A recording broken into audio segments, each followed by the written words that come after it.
नमस्कार दोस्तों, आज के हमारे इस वीडियो में हम आपके लिए करवा चौथ की व्रत कथा लेकर आए हैं। एक समय की बात है, किसी नगर में एक साहूकार रहता था। उसके 7 पुत्र और एक पुत्री थी। सभी भाई अपनी बहन से बहुत प्रेम करते थे और हमेशा उसके साथ ही खाना खाते थे। जब बहन की शादी हो गई तो बहन ने करवा चौथ का व्रत किया। सभी भाई शाम को खाना खाने बैठे तो अपनी बहन को खाने के लिए बुलाया। तब बहन ने कहा कि आज मेरा करवा चौथ का व्रत है। तब भाइयों ने सोचा कि चांद पता नहीं कब तक उदय होगा, अपनी बहन तो भूखी है।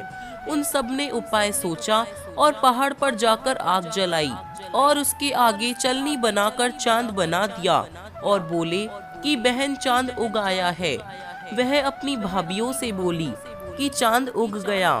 तो भाभियां बोली कि ये चांद आपके लिए उगा है। वह भोली थी, नकली चांद के अर्घ देकर भाइयों के साथ खाना खाने बैठ गई। उसने जैसे ही पहला ग्रास तोड़ा तो उसमें बाल आ गया। दूसरा तोड़ा, इतने में उसके ससुराल से बुलावा आ गया कि लड़की को तुरंत ही ससुराल भेजो। जब माँ ने बेटी को विदा करने के लिए कपड़ों का बक्सा खोला तो उसमें भी सबसे पहले काला कपड़ा ही निकला। तब माँ बहुत डर गई। उसने अपनी बेटी को एक चांदी का सिक्का देते हुए कहा, तुझे रास्ते में छोटा या बड़ा जो भी मिले उसके पैर छूती जाना और जो तुझे सुहागन होने का आशीर्वाद दे उसे ये सिक्का दे देना और अपने पल्लू पर गांठ बांध लेना। वो पूरे रास्ते ऐसा ही करती गई, परंतु किसी ने उसे सुहागन होने का आशीर्वाद नहीं दिया। जब वह अपने ससुराल पहुंची तो बाहर उसकी जेठुती खेल रही थी। उसने उसके पैर छुए तो उसने सदा सुहागन का आशीर्वाद दिया। तो उसने सिक्का जेठुती को दे दिया और अपने पल्लू पर गांठ बांध ली। जब वह घर के अंदर गई तो देखा कि उसके पति का शव रखा है। जब उसके पति को जलाने के लिए ले जाने लगे तो उसने नहीं ले जाने दिया। तब सबने कहा कि गांव में लाश नहीं रहने देंगे। सभी ने गांव के बाहर एक झोपड़ी बनवा दी। वह उसमें रहने लगी और अपने पति की सेवा करने लगी। रोज घर से बच्चे उसे खाना दे जाते। कुछ समय बाद माघ की चौथ आई तो उसने व्रत किया। रात को चौथ माता गाजती गरजती आई तो उसने माता के पैर पकड़ लिए।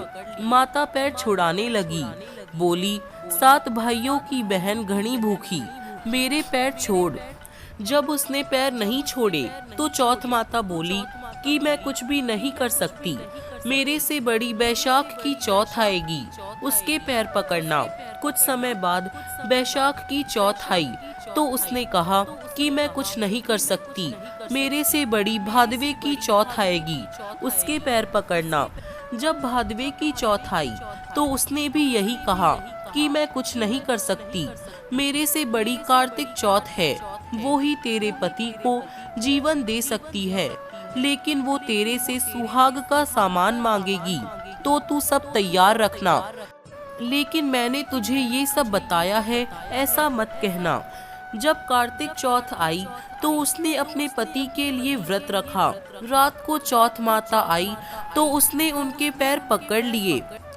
तो माता बोली, 7 भाइयों की लाडली बहन घनी भूखी, घनी तिसाई, पापिनी मेरे पैर छोड़।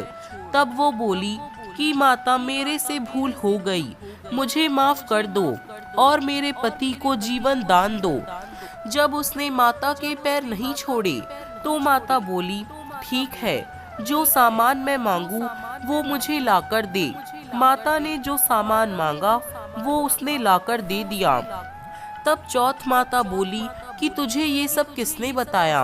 वो बोली कि माता मैं इस जंगल में अकेली रहती हूँ, मुझे ये सब बताने यहाँ कौन आएगा। चौथ माता ने मांग में से सिंदूर लिया, आँख में से काजल व चिटली अंगुली से मेहंदी निकालकर उसके पति पर छीटा तो उसका पति जीवित हो गया। माता ने उसके पति को जीवित कर दिया और सदा सुहागन का आशीर्वाद दिया। सुबह बच्चे जब खाना लेकर आए तो अपने चाचा को जीवित पाया। दौड़कर घर गए और सबको बताया कि चाचा जीवित हो गए हैं। सब लोग वहां गए तो देखा कि बच्चे सच कह रहे हैं। अपने बेटे को जीवित देखकर सास ने बहू के पैर पकड़ लिए तो बहू बोली, सासू जी यह आप क्या कर रही है? मैंने कुछ भी नहीं किया है, ये तो चौथ माता ने किया है। हे चौथ माता, जैसा उसको सुहाग दिया वैसा सबको देना।